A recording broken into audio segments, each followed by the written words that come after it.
Fucking crazy. Cool. Hey, what's up, you guys? This is Shadow Walker Cosplay with another video for you guys. And today we're actually going to be doing the part 2 of the Darth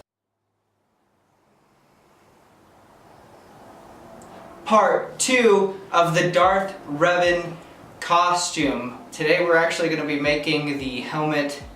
And I don't know if I'm going to be doing 2 parts for this video or not, but yeah. So let's jump right into that. Alright, and then here we have my creepy looking head here. We can just call him Steve, okay? And I'm going to take this trash bag, and so we can start making a template for the fit and everything like that. It doesn't have to be super neat, I guess. Like I said, I'm just using this trash bag and some duct tape to kind of get a nice little fit around. You don't have to cover the entire head, of course, because you're only gonna need half of the template so you can mirror each other and they can be as symmetrical as possible. And then, as you can see here, I am starting to draw out my patterns for the helmet just with a Sharpie. Cool thing with Revan though is because he doesn't have a live iteration of him, you kind of have the freedom to do your own thing with it. I mean, like, try to stay as close to the original, like, Old Republic game and everything like that as possible, but I mean, like, you have a little bit of room because it doesn't really show that much of his helmet, so that is cool. Okay, and then afterwards, you just cut it down the middle, and you just need to start cutting out your templates. Try to get them as straight as possible and try to get them neat so that you don't have to go back and redo them like what I had to do. But anyway, after you get all of your templates and everything cut out, just get some EVA foam. I just got some of the floor mats, especially for this front piece, since I want that really stiff and rigid so that it's not just bending around, you know. It needs to be a little bit harder material. So like I said, I used the floor mats. You can get these at Home Depot or anywhere that kind of is like an art store. I got these from a place in Grand Junction called Harbor Freight, and they have really good prices and everything for their foam.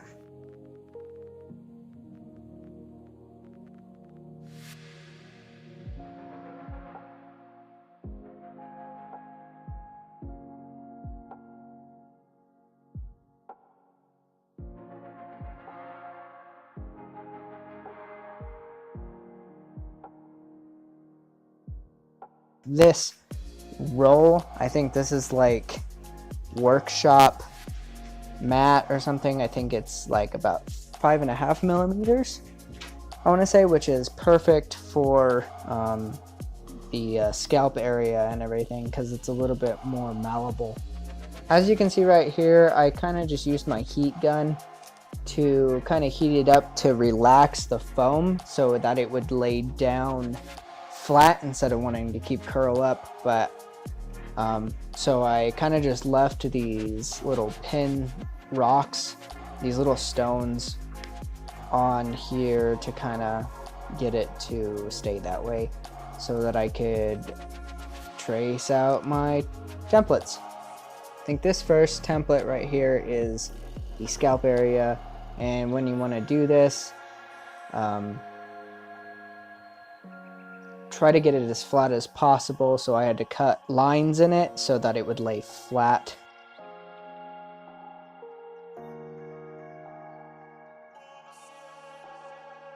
Alright, and there are all of my templates. So all you have to do is just get a box cutter. This is a perfect example of why you should keep your blades sharp, is because it just kind of rips up. And yeah, I had to get a different blade and everything because I didn't check it before, and it was kind of just tearing up the foam while I was trying to use it. So, and afterwards it just cut so much smoother.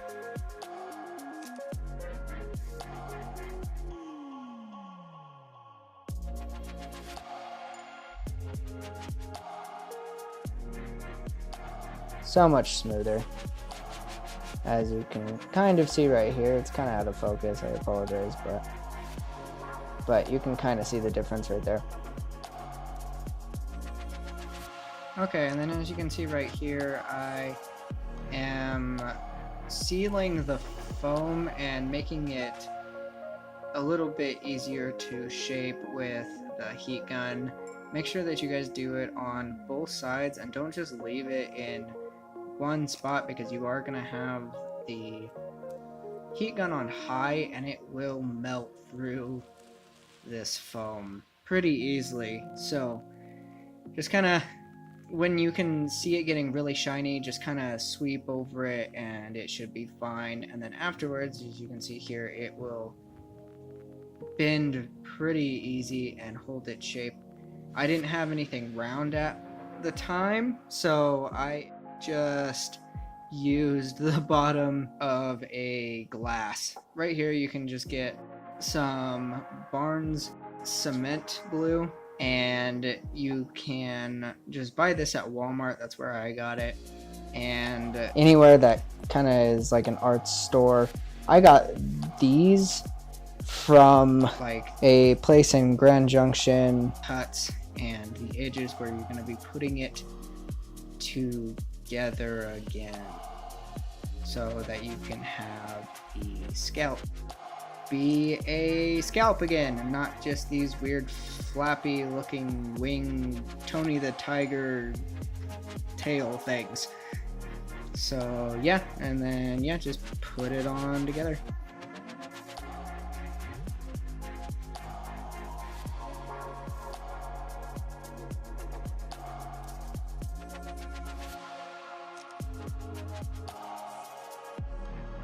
Make sure when you guys are putting the contact cement on there that you apply it, and then you can wipe it off with a scrap piece of foam and everything, so that it's a really nice thin piece and you don't have to wait forever for it to dry, because I am impatient when it comes to that. So yeah, and then you kind of just close it up and put it together.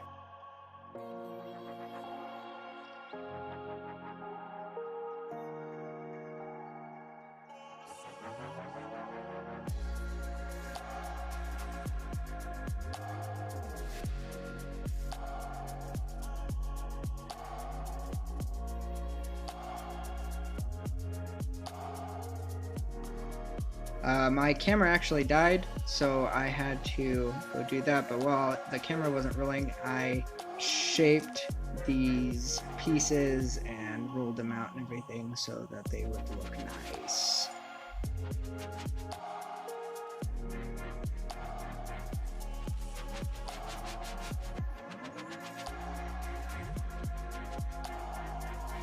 And then with your Dremel tool, or just some regular sandpaper, I like the Dremel tool, go around and kind of just knock down some of the seams if they're not matching up, which I am horrible about, but if you actually are patient with it and just kind of take your time with it. You won't really have to worry about this, and it will look cleaner and nicer just starting out. So yeah, don't follow my footsteps when it comes to this. And then what I did right here is for that like back neck roll looking thing, I kind of just knocked down the edges, and so it wasn't so square like and unrealistic. I kind of just rounded them out so that they went into the helmet instead. Just flat, which this will give it a nicer, cleaner look. And then with, I believe it's 220 grit sandpaper, I went back and I sanded it out. And then with a wood burner and the flat tip, I went back and I did some line work to give it a little bit more detail, because I've noticed on a lot of the Mandalorian helmets that they have these like pinstripe lining stuff on the back of their helmets a lot of the time, so I just decided to inquire that. And then because I didn't have some thicker foam, I just had this like 2 or 3 millimeter, and then the 5, I wanted to go a little bit thinner than that, so I had to apply 2 sheets of the 2 millimeter and kind of just put them together so that it was a little bit thicker and everything, because I'm going to be using these 2 pieces for the helmet so I can attach things to it. And it might look weird now, but I swear that you won't even notice that I did this after it was done. So I had to go in and sand the edges with the Dremel tool inside of the scalp piece so that the glue would take, because it kind of has this like slick stuff on the back. So I had to apply some of this contact cement on both, let it dry, wipe it off, and so I could put it on there. So after that, I got those 2 sheets of craft foam that I glued together, and I put the contact cement on the one side, and then I repeated the process on the other piece so that I could glue it onto the helmet. And like I said, it looks really weird right now, but I swear you won't even be able to see this. I'm just using these pieces so that I can glue the rest of the helmet together, because I didn't just have 5 millimeter, I think.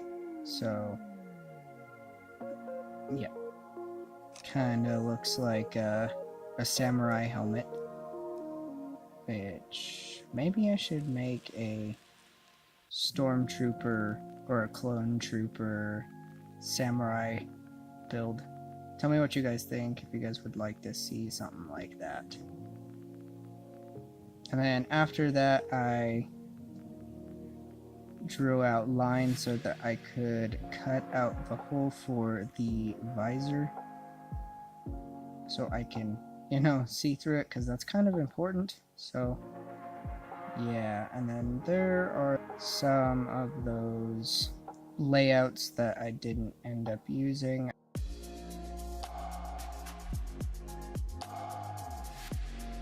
And then afterwards I made dots, measured it out, and I am going to draw in the lines of where I need to make the cuts. And with the visor, it shouldn't be a large visor.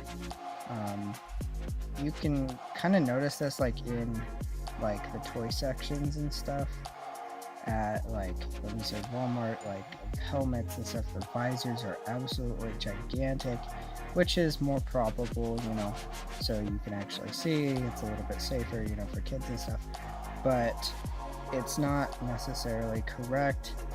When you look at the helmets in like fan art and even the movies, they have a really small visor because they actually have like a holographic sight and everything on the inside. So they don't necessarily really need a huge line of sight. It's pretty much just for like emergency situations. If their sight and everything gets damaged, then they'll be able to still see, but it's for protecting their face, which this is not what it's going to be used for. It's just for cosplay, so don't recommend anybody trying to whack each other in this, because you will probably hurt yourself no matter what. Okay, blah, blah, blah, blah. And there it is, all cut out. Kind of using the wood burner, the flat edge, to kind of smooth out any of the uneven surfaces, so I didn't have to get in there with the Dremel and have to worry about sanding and stuff. So I kind of just went over it just a little bit, not super hot, but just enough to smooth it out.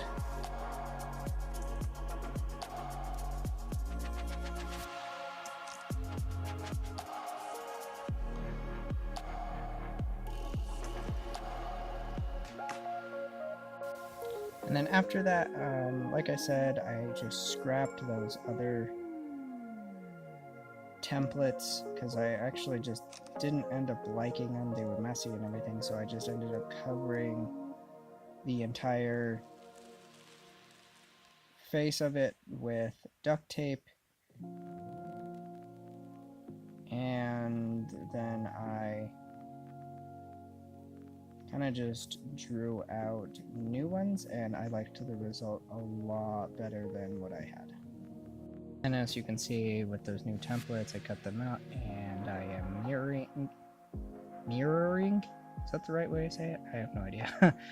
Mirroring, I think. Yeah, anyway, then I just kind of did that to make the new templates, and yeah, did that with all of them. And I do think I'm going to be making this video 2 parts, because this is definitely kind of getting too long of a video.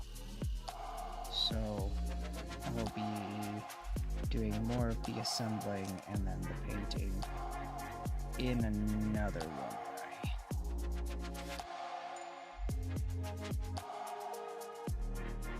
And then what I started doing was lay down the glue and putting that like chin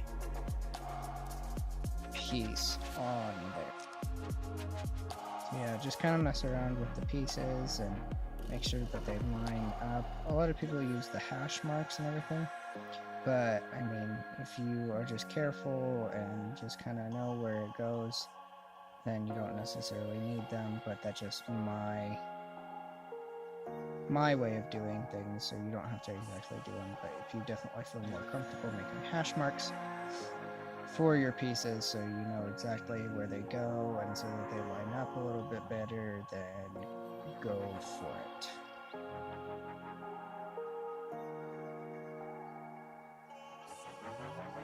And there I am putting that together.